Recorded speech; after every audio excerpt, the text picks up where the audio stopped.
বেদাতপন্থীদের এই শিরকি কুফরি আকীদা যে রাসূলুল্লাহ সাল্লাল্লাহু আলাইহি সাল্লামকে কি বলে হায়াতুন নবী বলে, অথচ আল্লাহ তাআলা কি বলেন ইন্নাকা মাইয়াত ওয়া ইন্নাহুম মাইয়াতুন। হে নবী মুহাম্মদুর রাসূলুল্লাহ সাল্লাল্লাহু আলাইহি সাল্লাম, নিশ্চয়ই আপনি মরণশীল, আপনি মৃত্যুবরণ করবেন, তারাও মৃত্যুবরণ করবে। সূরা জুমার আয়াত নম্বর আপনার 30। তারপরে দেখেন আপনি একই কথা আল্লাহ কি বলছেন, একই কথা আল্লাহ তাআলা সূরা আল ইমরানের 185 এবং কি সূরা আম্বিয়ার 35 নম্বর আয়াত আল্লাহ এই কথাই বলেন কুল্লু নাফসিন যায়িকাতুল মাউত, প্রত্যেকটি প্রাণ যার মধ্যে আল্লাহ তাআলা প্রাণ দিয়েছেন সে মৃত্যুবরণ করবেই করবে।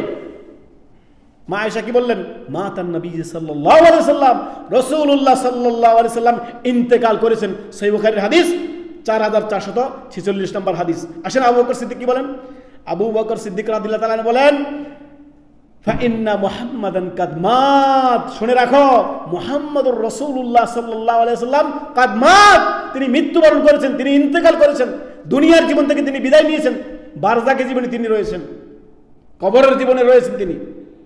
সুবহানাল্লাহ, আল্লাহু আকবার। অতএব হায়াতুন নবী নিয়ে আমাদের দেশে বাহাস বিতর্ক হয়, হায়াতুন নবী নিয়ে আমাদের দেশে বিতর্ক শেষ নাই, বিতর্কের কোনো প্রয়োজন নাই। আল্লাহ তাআলা কি বলেছেন ইন্নাকা মাইয়াত ওয়া ইন্নাহুম মাইয়াতুন, স্পষ্ট আল্লাহর কোরআনের সূরা জুমারের 30 নম্বর আয়াত।